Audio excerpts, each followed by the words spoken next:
Plenty of details to clean up after today.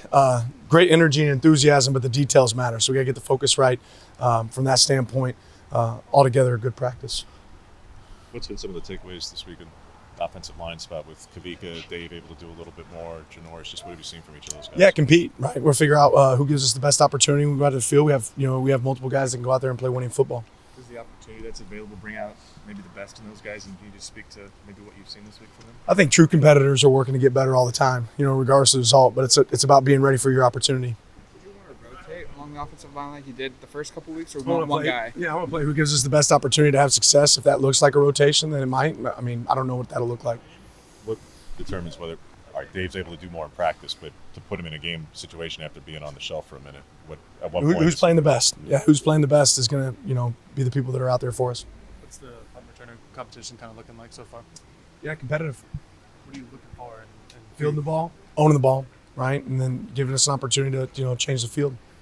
Maryland, obviously a team that passes a lot. Can you talk a bit about the strength of your secondary in a week like this? Well, that's a great challenge for our secondary this week, right?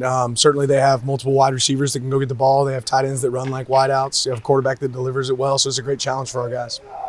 Seeing Gary last month be at practice and then a couple weeks out, come back this week. Give a little clarity, Dennis, to what the back and forth was about. Was it aggravate something? Or? Like I've always said, we're going to do what's best for our players and take care of our players, and when they're ready, we'll have them out there. And I know he wants to be out there. So right now he looks like he's in position to be able to help us. But a lot of their production seems to look like comes from the second level, just from 4 and 45. What makes them productive linebackers, whether it be inside or off the edge? Yeah, I just think they're aggressive when it comes to plugging those backers, running different pressure schemes where those guys have opportunities up to make plays in space, or they come free on a lot of pressures. Earlier in the year, you said you wish you had 1 million betchers. Could you elaborate on that? Yeah, just the way that this guy works every single day, the enthusiasm that he brings at practice, the desire to get better, the physicality that he brings, I think are all traits that you want in football. What's the biggest growth you've seen? I mean, obviously position switches and all that, but I mean, lead your team in tackles. Like, where have you seen the biggest growth out of him?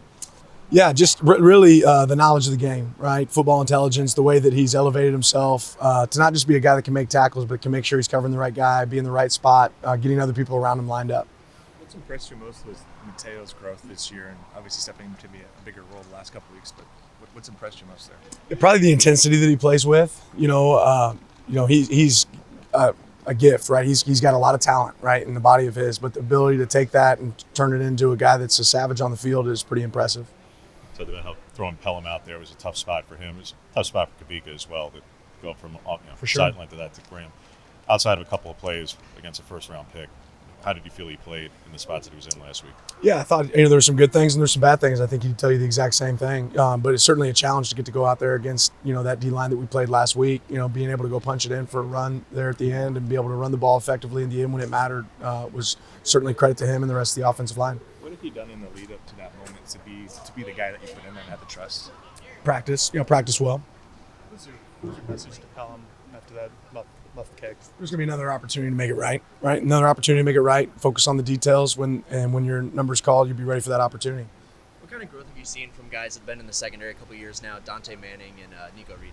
Yeah, I mean, Dante had one of his most impressive games this past game. Especially special teams, he was a beast. I think he really stuck out. Being able to hold up those guys at gunner was really, really impressive. But just their mindset, the way they put the team first, and when they take care of business when they get their chance. You step back and look at the defense maybe from a bird's eye view. What's your favorite thing about the way that group's playing and what they bring? Probably just the fact that they play for each other, they play together. I think that's an important trait for defense, that they don't really care who gets the credit. They just want to go out there and have success and get a stop.